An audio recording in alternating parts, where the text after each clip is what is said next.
Hey, everybody, and welcome back. We are in season 2 of the Still in Love podcast, and we are very, very excited about being here. How you feel? I'm excited. I'm excited about being here. Couldn't wait to get back to get with our fam. And so let's get into it. Let's get it. All right. So our topic for today is secure the wife. Yep, I think it's gonna be really good. I think it's going to be really good. I agree. Secure the wife. And where is that coming from? It comes from this saying, secure the bag. Oftentimes people talk about securing the bag and let's secure the bag. Let's go and get the bag. Meaning let's go and get that money. Let's secure the money. Let's make sure that the money is on point. Let's make sure that the account is swole. Let's make sure that everything is in order. And in order to secure the bag, you can't, you gotta be focused. You have to be locked in. You have to secure, you have to protect it. You can't let anybody, get away with it. You can't let anybody steal it. You can't be irresponsible with the bag. Correct. You get what I'm saying? The bag is the money. The bag is the prize. The bag is the rubies. And so a lot of times people, just come with, hey man, let's secure the bag. I remember it being in a board meeting and I shared that with our board members who really didn't understand that lingo. But and I taught them, you say this in your staff, guys run the company, man, these guys gonna be like, oh man, secure the bag. But just the importance of, as a man and as a person, period, that's just what a lot of the young people and a lot of the rappers and a lot of the hip hop culture say, secure the bag. Yeah. And so, but it has its place.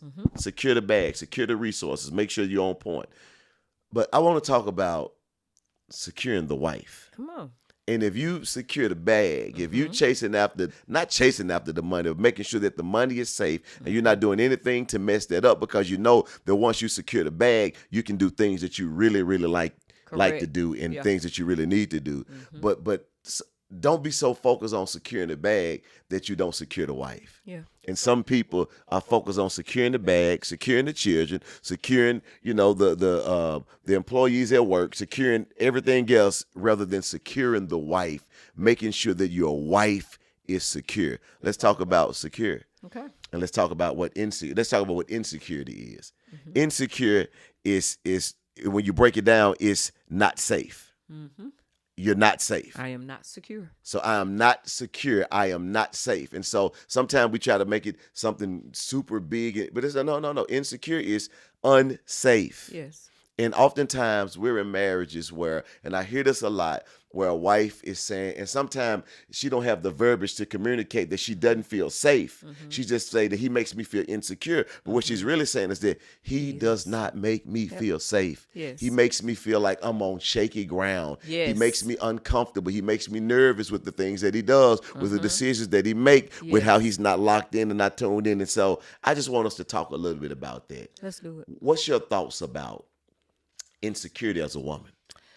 I like that definition. It is very simple. It is, when I am not secure, I am not safe. And we know the importance as a woman with feeling security emotionally. We need emotional security. Yes. And when I am not safe, I am not safe emotionally. My emotions are part of the way God created us as women. We are emotional beings. My feelings are not safe with you. And when we feel like that, like I can't simply be who I am. I can't simply, I used this example earlier about after you have a child, and sometimes the emotions, our hormones, which all play a part into our emotions, all of those things are raging and our body is trying to get back to a place of normalcy. Well, if I am a little off kilter during that time and I am expressing certain things, or I'm just out here just being postpartum, or out here just expressing emotions that you aren't used to me expressing, if I am just kind of in the dumps a little bit, or just really just trying to get myself back regulated, and you don't know what to do with that, or you make me feel bad for feeling the way that I feel, and that will lead to my feelings, my emotions. I don't feel safe with you. I don't feel expressing certain things to you. I don't feel expressing that I'm not in the place that I was in. I don't feel safe expressing that I'm a little hurt, or that I am sometimes embarrassed, or I feel incompetent, or I feel like I'm not killing it, which will lead to my own insecurity. I can't Come even on, girl. express my own Come on. insecurities to you. And if you laugh at them, or if you make fun of them, or if you belittle them, all of that leads to me not feeling emotionally safe. And that is very, very important in a marriage, that I am able to be 100% me. I'm able to express myself in the mountains when things are going well, but that I'm also able to come and say, "Hey, this is how I'm feeling," even if some of what I'm saying is valid. Even if I have landed myself here, I still need to be able to say, "Hey, this is what I'm experiencing. This is what I'm feeling," without any negative replies, any negative commentary, anything that would further my own personal insecurities, or just further any negative emotions that I might be feeling. So emotional security is absolutely important in a marriage, and especially important to a woman. Physical security, we've definitely talked about this before, and it doesn't necessarily mean that I want you walking around like the Hulk, wanting to fight everybody who makes me feel some type of way or insecure. It's just I want to know that physically, if anything ever went down, that you got me. And you stepped up first, and just know that I'm coming behind you. But that you're gonna jump first. Physically in our home, physically. And I understand that sometimes in marriage you have seasons where sometimes that cannot be the case. But that's not what we're talking about here. We're just talking about everybody's healthy body, a healthy mind, and all is well. Then yeah, there is some, I expect you to ride for me. I expect that. Now, because I am a mature woman, I am not going to intentionally put you in a position where you have to show your man to anybody. It's not that serious, especially in this culture when we have so many people who are struggling with a lot of mental imbalances, and you don't know if this individual is going to snap, and or you don't know what somebody else is on. So me putting you in a predicament like that, where you have to kind of, where you are needing to show forth your manhood by defending me. I don't know what he gonna pull out. I don't know what he got behind his back. I don't know what he got in his car. And it's just not that serious. It is more important that you are at home with me than it is for you to prove that you are something out in the street. It is my hope that as a couple, you all will listen to this, because I think it's going to be some things that's going to be shared in this particular podcast, brothers, that your wife has been really trying to verbalize, and it's been difficult for her to verbalize it. And I think God is going to give you an ear to hear what she's been saying, because she's been feeling insecure. She's been feeling unsafe. Listen, when your wife feel unsafe, she begin to doubt her own intelligence. Wow. She feels some kind of way about her own intelligence. Mm-hmm. She began to doubt her own self because of how you make her feel. She has self-doubt. Like, I mean, can I really do it? I mean, am I really intelligent? Am I really smart enough? And when that happens, she began to build a wall, and she began to self-sabotage. So she builds up a wall, and she don't let you into her space. Even though she's there, she's built up a wall, because in dealing with you, it hurts. Yes. Yeah. And she began to self-sabotage because the effect that you have on her, she sabotaged her own self. See, That's crazy. It's crazy. And it's one thing when someone else sabotage you. Yep. It's another thing when you begin to self-sabotage. Yes. You sabotage your own self. Yes. You count your own self out. Yeah. You disqualify your own self. See, for so long, other people may have disqualified you, but when you get to a point where you disqualify yourself because of what your spouse is doing, that's a painful place. It is. Listen to this, men. Oftentimes, when that happens, when she don't feel safe, when she don't feel secure, when she don't feel protected, and not just physically, but when her emotions don't feel protected, when she feel that you really don't care anything about her, when you'll say anything to her, and not you don't care anything about her, but when she feel that you don't love her and you don't really pay attention to the things that you should pay attention to, she lives in fear of judgment. That you say whatever, you pop off, you just I'm gonna say what's on my mind, and she feels very small, but she lives in fear of judgment. So when she's around you, she fear that you're gonna judge her. And the place where I am supposed to be The safest. the safest. Yes. I feel the most threatened. Yes. My So goodness, how that's can good. I bear any good fruit in this marriage from this place? It's almost impossible. It's Wow. almost That's impossible. right. And the second thing is that she don't feel that she's good enough.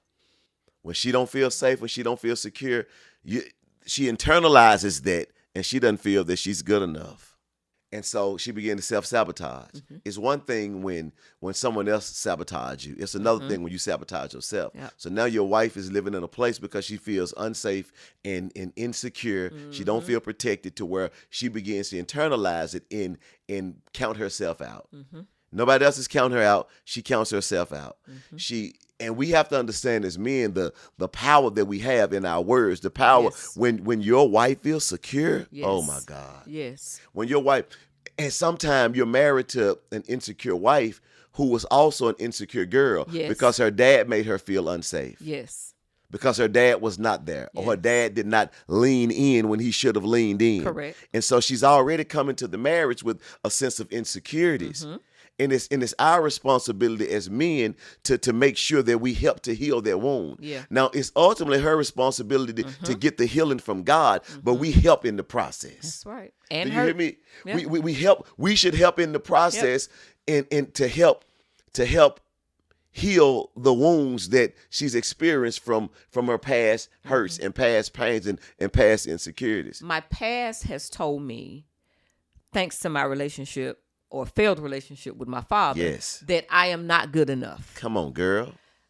As my husband, although it is not your job, it is not your responsibility to heal that in me. You can help me and aid me in my healing Yes. by ensuring that I am. And how can I hurt you in that process? A good example of this would be, let's just say all of my life, maybe I struggled with my weight, right? And so now here we are. I'm an adult. We're in this marriage, and I'm still struggling a little bit. I'm feeling a little insecure about my body. I don't like the rolls on the side. I don't like these rolls back here in my back. So, if we're in the restroom together, you come in and you say, baby, when you going to start working out? When you going to start? I know you mentioned you were going to work out or whatever. Like, when you going to start? That's how you are furthering this insecurity that I have. You are making me, you hear me all the time talk about, I don't like this about myself.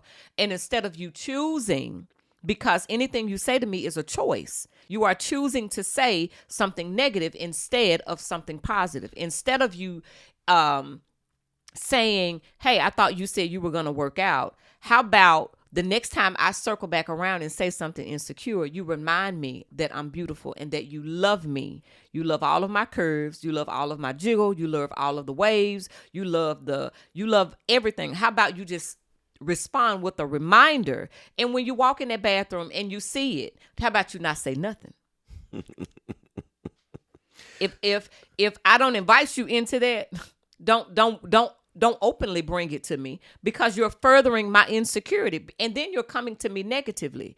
When I bring it to you, and when you see that, if you see me getting ready and I'm trying to tug and pull and hide certain things, how about you just walk up to me and just remind me, hey, you know I love you, right? You know I love all of your flaws. Like I know you be around here trying to cover up and you feeling insecure. Hey girl, I love all of it. And then when I turn around and walk off, smack me on my behind. I said, not in my face. You know what I'm saying? That's like good. That's it's good. do little things. Focus on the positives that you do. Like, okay, if you see my I remember you saying this to me once. I said something about my stretch marks, and you was like, girl, I like them stretch marks. I put them there. And I was like, I never thought about it like that. Like, oh, well, I guess so, because they were your kids that caused it. You know what I'm saying? Absolutely. So I think that's really good. I yeah. think that's perfect. I think that's perfect. You know, and I'm really honest, and I think men, we have to really be intentional about that and seeing that, okay, this is a place of insecurity for her, so let's be intentional and making her feel safe and not insecure.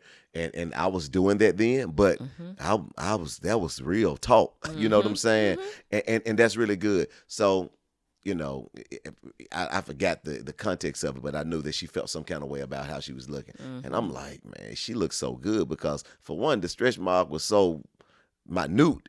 And it didn't matter if Not it to was, me. it didn't matter how big it was. It didn't matter because when I saw those stretch marks, rather than seeing it as, man, you ain't, 7 years ago, you ain't had them stretch marks. 7 years ago, I'm like, oh my goodness, you look amazing. Because whenever I see it, before we got married, before we had kids, she didn't have it.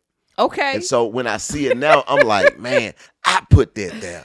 So it's a Indeed. sense of pride for me, like I did that. And Mm-hmm. so I see it from that place, and I think that helps with the security. It does. But look at what happens when we're not, and see, I think a lot of brothers even feeling this. So I gotta just say something. I gotta just I can't, ain't no constructive criticism. I can't ever say nothing. I gotta just keep singing her praise just about everything in Well, life. now wait a minute, brother. That's not what we But saying there's at something. all. See, I done felt it. I done felt it. I done felt them looking at I done felt your spirit. So I just got to be. I can't say nothing. Nope, not what we saying constructive. at I all. can't. No, we're not saying that. No. We saying that use wisdom, and when you know Yes. it's a place of insecurity, Yeah. and Consider. men, are you totally responsible for her insecurity? No. No. No. Who's responsible? She's responsible. And who she need to take that to? She need to take that to God. Right. But you came to the relationship with flaws. She's come to the relationship with flaws. Are you gonna further hurt her and make her feel more secure, or she's gonna be better because she got connected to you? See, that's the thing. Is she better because she's with you, or is she worse because she's with you? Does she, in terms of her emotions, does she feel like, man, I'm a better person, I'm more confident because you make me feel more confident? You can get on a team with a coach. You can get on a team with a CEO, and they can make you feel like the world. Yep. Because they empower you, because they build you up, because they see some of your flaws and they deal with it gently, and they pull out the best in you, and they can make you feel like you can conquer the world. But you also get with a coach or a CEO that see your flaws and they bring out the worst in you. They put their thumb on you. They make you feel worse than you did before you got involved on that team. So what type of coach, what type of CEO, what type of leader, what type of husband are you? And that's what we're talking about. Seeing the flaw and knowing that there's some good in her. There's a lot of good in her. That's why I married her. And I have to slow down, calm down a little bit, and get in tune with her and see this and help pull out the best in her. Because if you see that she's self-sabotaging, rather than it being a turnoff to you, if you see that she's fearful, if you see that she has rejection issues and she won't move forward how you think she need to move forward, rather than seeing it as a flaw, seeing it as a place to where God is using you to help heal her in the process.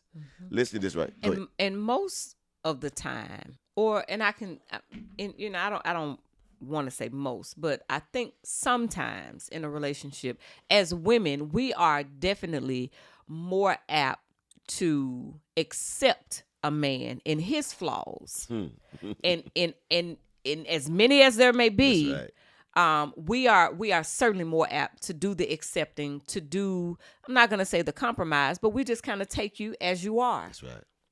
And if you are that guy, critical in that manner, that's one of the flaws that we're accepting about you. The mere fact that you are this critical dude, and yet we love you, yet still. Yeah. So. Yeah. And listen, so we talk about self-sabotage, and we, and I think that's a topic that we just really at some point need to really dive into.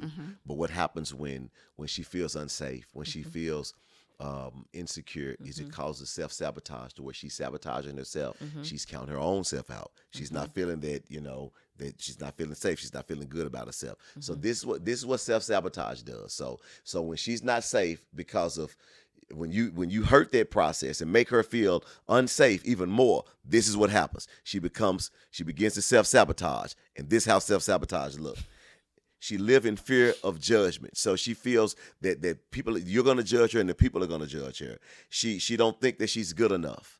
So because of her being feeling unsafe and she's self-sabotaging, she don't feel that she's good enough. I'm just not good enough. So for whatever it is that I need to conquer, I'm not good enough. She doesn't verbalize that. She doesn't have on a t-shirt to say, hey, look, my name is Sheila and I'm not good enough. But it's in her actions and how she pursues things. She feels that she's not true to herself. She lives in a place of denial. She feels doomed to fail, to where even if I try, I'm gonna fail. That's what self-sabotage does. She don't trust others. She look for the worst. So she's living and she's looking for the worst to happen. She's looking for the worst in things. And it all stems from that place of feeling unsafe. And then she ends up missing out on the best of life. Including my marriage. Because I cannot be in a In terms place. of looking for the worst. Absolutely. Yep. I cannot be in a place where I am sabotaging my own self and my own life and be in the pursuit of excellence in my marriage. I cannot do my it. goodness. I cannot do it because I am looking for failure. I am looking for it not to work. But listen, if you self-sabotage, that's what you're saying. Because I'm bringing me to the You're bringing you to relationship. so if Absolutely. you self-sabotage and you're married, then Yes. you're sabotaging the marriage as well. Absolutely. That's good. Absolutely. That's good. Absolutely. Yes, I am. So nothing that we do, it's not going to work because there is one part of us. How can two walk together unless they agree? Yes. How can we be moving towards excellence in marriage, the pursuit of a marriage that honors God? We're honoring each other. We are enjoying what God is allowing us to experience. How can we do that? We have to both be in agreement that we are going in one direction. But if one of us in the relationship feels like that direction that we're going in, let's just say that that's towards success. But in me, I'm afraid of success. I'm afraid to pursue success. I'm afraid of what a healthy marriage looks like. Because if I am in and of the mindset that I am willing to sabotage myself in any level of success in my life, I cannot come into this relationship because I am going to do subconsciously everything in my power to not experience that. I'm going to do everything in my power, again, subconsciously. We're just naturally out here sabotaging our own lives. We are subconsciously not even seeing how we are destroying our own lives because there is this thing in us that exists that I am going to sabotage because I don't deserve anything good. I don't deserve it. I'm not enough. I don't deserve a happy marriage. I don't deserve a marriage where there is a mutual respect going. I don't deserve a marriage that has good communication. I don't deserve it. I don't deserve it. So if I feel like I don't deserve it, I'm going to do everything to make that come true in my life. I am going to ensure that the situations that I allow and put myself in validate what it is that I feel on the inside. That's some good stuff. That's some good stuff. There you have it. Do you hear that? That is some good stuff. Here's a couple of ways. Let's talk about certain ways that you can make your wife feel insecure. I think this is going to really be helpful. If for one, and these are extreme situations, but for one, if there's infidelity in the relationship and you're stepping out as a man, she feels insecure because she feels that I'm not safe. She's not safe. I'm not safe. There's a reason that you stepped out. Maybe she's not good enough. Maybe she didn't know what she was doing. Maybe she's not pretty enough. Maybe she's not smart enough because it was something that drove you out of the home. And it could be the most beautiful woman in the world. Absolutely. And in this instance, I don't necessarily have to feel an insecurity. Sometimes, brothers, you created this insecurity. Absolutely. I could be whole and thinking Yes. that I am enough. Absolutely. That I am bringing enough to the table. Yep. But yet But you when he created does that, absolutely. now- When you step out, you Absolutely. created this insecurity in me. Now I'm wondering, what was it Yes. about me that made you step out? Absolutely. When you're liking other women pictures on social media, Well, you just going through it and you liking 25 pictures, 30 Well, pictures in a row, well. and you say that it's nothing. It's just a picture. When she finds you in another woman's DM, ugh. when you're complimenting her and you're just saying I'm just complimenting her. I can't say that she's pretty. See, this causes an insecurity in your wife to where, and then you make her feel some kind of way about her insecurities, as if she brought all of this to the table. She didn't bring all this to the table. No, she was fine and dandy until you started this, or she may have had some insecurity. But what you did is caused a greater level of insecurity when you did that, and now you blame her for feeling some kind of way.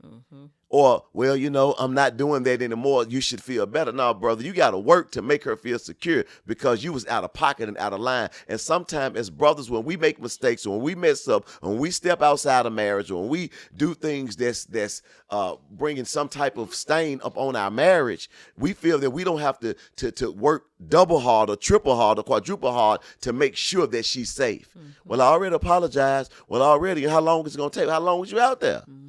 How long did you make her feel that way? How long was you getting numbers from other women? How long was another woman sexting you? How long was you sending naked pictures to her? How long was you in inappropriate conversations? How long was you spending too much time with somebody at work? How long were you doing that? And so you cause that insecurity. So when she want to look in your phone, or when she's, when she don't trust you, look, it's not because she's crazy. It's not because, man, she's just insecure. No, you caused that. And it's important for you to be man enough to make sure that if you hurt that, be man enough to make sure that you help in the healing process. And also even this, financially, when you're not, when you're not being that provider that you can be, when you're not, when you from job to job, or when you're not, really focused and making sure that ends are being met at home, she don't feel secure. Now again, I mean, if it's something wrong with you in terms of your health, or something wrong in terms of you've lost a job, and that's one thing. But if it's because of you, because of decisions that you've made, or you lost that job because errors, and you're not making sure that you're not in the position to secure the bag, then she don't feel safe. Especially when she got into the relationship and she felt some sense of security, to where she had, before y'all got married, she had a 750 credit score. Before y'all got married, she had her own stuff. She had her own car. Her bills were being paid. And now her credit score is not where it was because of you. Now the bill's not being paid because of you. Now she feels a sense of insecurity. She doesn't feel safe. She want to run, and she want to do things, and it may come across to you as she being a woman that's independent and she's not submitting. No, it's not that she's not submitting. It's that she doesn't feel safe. And she's used to making things work when things are not working. Yes. Before you came, she had to change the oil or go and get it changed. She had to make sure if something happened to her tire, she had to make sure that was on point. She had to make sure that the bills was paid. She had to make sure everything was on point. So now she got married to you, and you're supposed to lighten the load, and you're supposed to lead the charge, but she's gotten worse when she connected to you. So making sure that when you found her, that she now know that you are an asset to her. You have made her better. You're an asset to her life. She's better because of you, rather than now, she feels that you are a liability to her. So understanding, and sometimes we throw that title around. We just throw that phrase around, like you just insecure. It's brothers out here that would be foul. And when she feels some kind of way about his foulness, he would throw that and project that on her. Well, you just insecure. That's on you. So now she feels some kind of way by her questioning you, when she should be questioning you because of how you've behaved in the past. Absolutely. We got a couple of questions I really want to address. I think this is going to be really good, and it's going to help some people that's watching now, or that's listening. I really appreciate and enjoy your post. Here is the problem.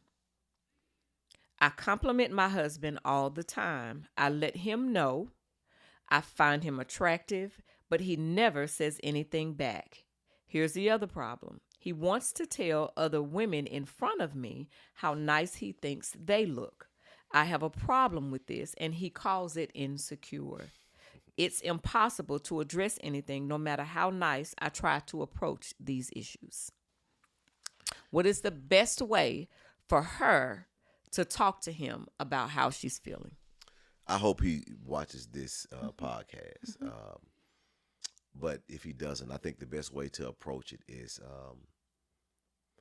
communicating to him what insecurity is.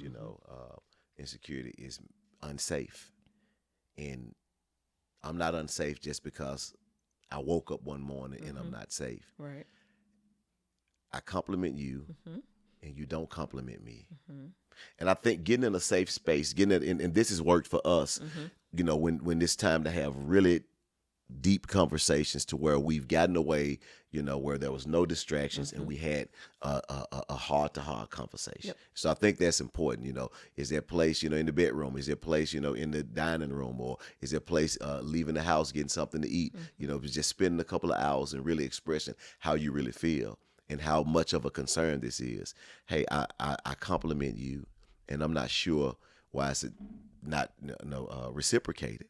I would love to hear you say how beautiful I am. I would love to hear you say, how smart I am, or whatever the things that you're looking for, and letting him know how you don't do that often. Not using ambiguous statements such as "you never compliment me," because he probably compliment you sometime, but just saying, "Hey, you do compliment me, but I would love to hear it more."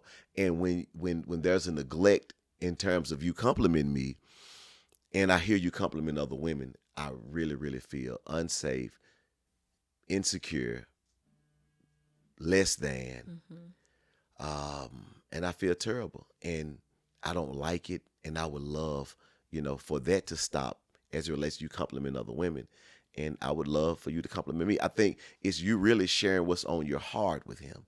You know your husband, and if he's dismissive, and if he doesn't, really want to hear things, or he rejects things, just really bathing it in prayer and asking God to really touch his heart, to give you an opportunity to communicate that to him, and go in with that purpose in mind, that this is what I want to say to him because this is how this is making me feel, and I'm feeling so insecure. And I think, I think that's the best approach to take. What are your thoughts? It also makes me wonder if there might be some insecurity existing in him, because she said that she compliments him all the time. However, he never says anything back to her. Yet he says something to other people in front of her. It just makes me wonder why a man would not compliment his wife, but you have the capacity to compliment. So it's not coming from a place of, it's obvious that it's not coming from a place of capacity. You have the capacity to do it. What would make you not want to say to me that I am attractive, but you have the capacity to do it with other women? To compliment other women and not compliment you much is a bit disrespectful. And I guess the better question is, why is he being disrespectful? To my face. Yeah, and it's not a capacity issue. It is not, because you are doing it. That's you right. are doing the thing. So he has the ability Correct. to compliment. He's Correct. just not complimenting you. And so, what is the hidden reason behind why he's not doing it? Is it something that he feels? Is he retaliating about something, or is it? He's intentionally trying to make you feel a certain way. Yeah. But I think, but I think all of these things in order to communicate to him, like, why are you doing this and you don't give me that? Now, if it's simply like he was unaware of it and he, then that's another deal. But, let him know how it's being perceived to you, to where you feel insecure and you feel a bit disrespected when this happens. So I think that's in order. And she also says, there are other red flags. So there's probably other things at play that's feeding into this type of disrespect. Yes. So because I think it's but the conversation has to be had, and maybe counseling should be in order as well. Yeah. Because it's, man, listen. And so I think it's a deeper issue going on, and I think the first order of business is really communicating to him what he's doing, as well as the red flags. Communicate that to him. Amen. After 21 years of complete celibacy, I was looking forward to enjoying my husband. Only he does not seem interested. We are down to once a week. We don't kiss or hug. He says he is healthy, faithful to our marriage, and claims he doesn't watch porn and doesn't service himself, and he is fully heterosexual. He says that I am just hypersexual. I love my husband and I don't understand. I do a lot of praying and seeking the Lord because I am sexually frustrated. My husband does not want any counseling. My husband is a full-time pastor. I need help. Thank you. I think that it's a couple of things at play. Because it's not just sex, but it's also affection. Because you want to kiss and he's not into kissing. You want to hug and he's not into hugging. And so there may be deeper issues in terms of why does he lack intimacy or why does he lack affection, and really talking through that and finding out about previous relationships or previous or his childhood, what is causing that. I think whatever is causing it has to be addressed, but I think what's also important is you really slowing down to communicate the importance of this, to you, Yes. to where, hey, listen, because obviously you've seen one of our snippets, and we talk about four things that I've seen, with men who are not responding to their wife's sexual advances. Is one, they don't like women. Two, they're taking care of themselves, or someone else is taking care of them. Three, they have a medical issue, in terms of a health issue, and they can't perform how they was once performing. Or four, they have another health issue, which is called ED, erectile dysfunction. And so that's what I've seen. I mean, and there could be other cases to where outside of that, but this is what I've seen, across the board. And and you said that he checked all of those boxes. And does he check the ED box? Because sometimes that is a very uncomfortable conversation for a man to have with his wife, because a lot of times we feel that our masculinity is caught up in that. And if we can't perform there, sometimes we could feel a certain way. So I think really, really going and checking those boxes to see. And you said, obviously, well, if it happened once a week, then maybe maybe he's being honest about that. But really letting him know how you really feel, and just about, and it's with the we don't kiss, we don't really hug, and letting him know, man, this is, I have been celibate for 21 years. It's not that I'm hypersexual, and if I am, hey, Let's talk about a middle ground. that's right. Yeah. Talk about Let's to where meet each other. you may, Yeah. woman of God, you may say, hey, look, 4 times a week is what you want. He may say, 1 time a week. Right. Hey, let's meet somewhere and say, how about we do it twice one Two week? and a half. and, and 3 times the next week. But I think it can't be one-sided. Yeah. To where, it's only once because he wanted once, Yep. and it's only 4 because you wanted 4. Yep. So just really talking to him about that happy medium. How can we have a win-win situation? And but I think something is tied into the lack of intimacy. Absolutely. And that is a bigger issue. Getting to the root of, why is it that you don't show affection? Why is it that you don't caress me? Why is it that you don't kiss me? Why is it that you don't hug me? This is how this make me feel when you don't do that. I'm not. And that's a need of yours. That's a need, Right, yeah. right. And if he's a pastor and a man of God, you talk to God about him, and you have that conversation with him. Just really a serious conversation with exactly how you feel and how this is making you feel, and affirm him. Hey, I know that you love me. I have no doubt about that. I know that you care about me. I have no doubt about you being, faithful to me. I have no doubt about you being, I just really want to talk because this is making me feel unloved, which is making me feel unsaved, which is making me feel like I'm not enough. And it keeps me wondering. And you're not the type of man that I really feel like I have to wonder about. You are that guy. You are him. I just think we need to address this particular issue and watch what happens. I think it's going to bless your marriage. Amen. Amen. How do you get through the pain of infidelity? My husband has been cheating and the pain seems unbearable. I moved out because it hurt to look at him. He has taken no accountability, shown no remorse, and is now upset because I left as if this was my fault. I don't know what God's plan is, restoration or the end. How do I get through this? It hurts so bad. Well, let me first say, sister, that it is not your fault. We make decisions every single day. In marriage, there are decisions and choices that we make every day. We choose every day to walk in love. We choose to honor. We choose to show respect. The pain of infidelity, as you stated, can seem unbearable. I don't know if this caught you by surprise. I don't know if this has been a slow finding out of things. And it's one thing for your spouse to bring somebody else into the relationship. Now you are bombarded with all these feelings of insecurity, not feeling enough, the whys. You have a ton of questions. But what also is making this feel so heavy is because of the lack of accountability on his part, the lack of taking responsibility for it.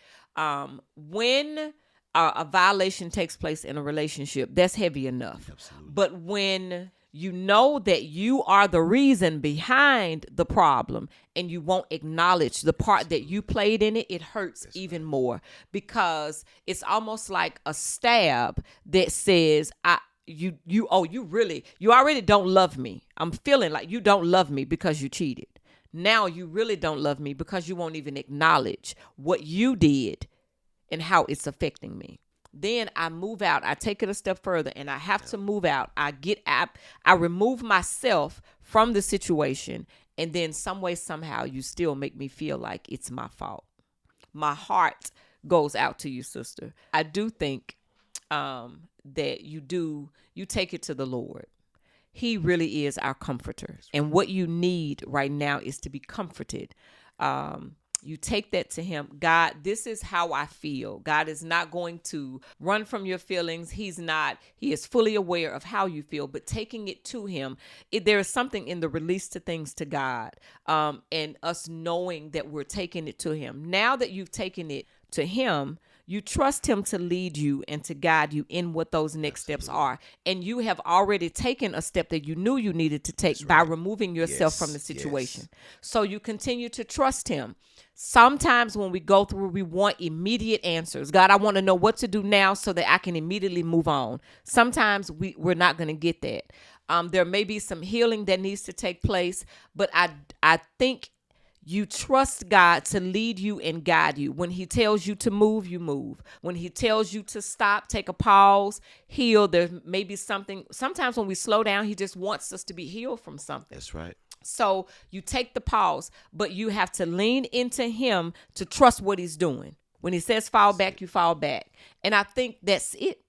I think that's it. You know, we can have some concrete answers to some things we can say, but I think you've done it. You removed yourself from the situation. Now you just have to trust God. Well, how, sometimes as women, we want to know some additional how-tos. Absolutely. How do I deal with him? How much contact do I need to have with him? If there are children involved, do I need to let my kids see him? All of those things. Yeah. You trust God even in those things. God, you lead me, you guide me. He's our great shepherd. Yep. You lead and guide your sheep. You tell us what to do. So, and I think you'll know. And when you need to pivot, you pivot. When you need to make a different decision, you make a different decision. You are not stuck to a decision. Absolutely. You are not stuck. When you need to move, you move. Yeah. And even if you make a decision that you have to, in turn, pivot from, you do it. You do it. It's just that simple. We are not tied. When we are trying to figure things out in this life, you are not tied to an initial decision. You might have been in a different place. God might have been leading you in that particular moment to do that. But when you feel the need to, I need to make a turn, you do it. Yep. You do it. And that's really good. That's really good. And I think the thing that's really important is this. You said that he's not taking any accountability. No responsibility. And he's not remorseful at all. No. I think you stand still and wait on God. Because if there's not any remorse, if there's no accountability or no responsibility in it. Especially in terms of reconciliation. Yes, absolutely. Yes. Because you don't want to go back to the same thing. Absolutely. Because that's the same person and the same mentality yes. that left yes. and stepped outside. Yes. So you have to see something different. And I think if you don't see anything different, over time, consistently, stay put. Because an unrepented heart will continue the same behavior. Absolutely. It will continue the same behavior. That was good. That was good. That was good. So remember, secure the wife. Brothers, you hear me? Secure the wife. Yes. You'll be glad you did. Amen. God bless. See you next week, y'all. Thank you for listening to the Still in Love podcast. We hope that you have enjoyed this episode and it has indeed blessed your life. If it has, we need you to do 3 things for us. 1, we want you to subscribe to this podcast on your favorite platform so that way you can be notified when a new episode drops. Number 2, we want you to review it. Click on that 5-star and let us know how much you enjoyed it. We absolutely love feedback here at the Still in Love podcast, and this helps us to make sure that we are scratching where there's an itch. And number 3, we want you to share it with a friend or family member. Also, if you have a question, we'd love to hear it and even talk about it right here on the podcast. You can submit those questions at stillinlovepodcast.com. You can also connect with us on Facebook and Instagram at Innovation Church Memphis and on TikTok at We Are Innovation. Until next time, peace. Don't just start in love, but stay in love. Thanks for tuning in to Still in Love podcast. God bless.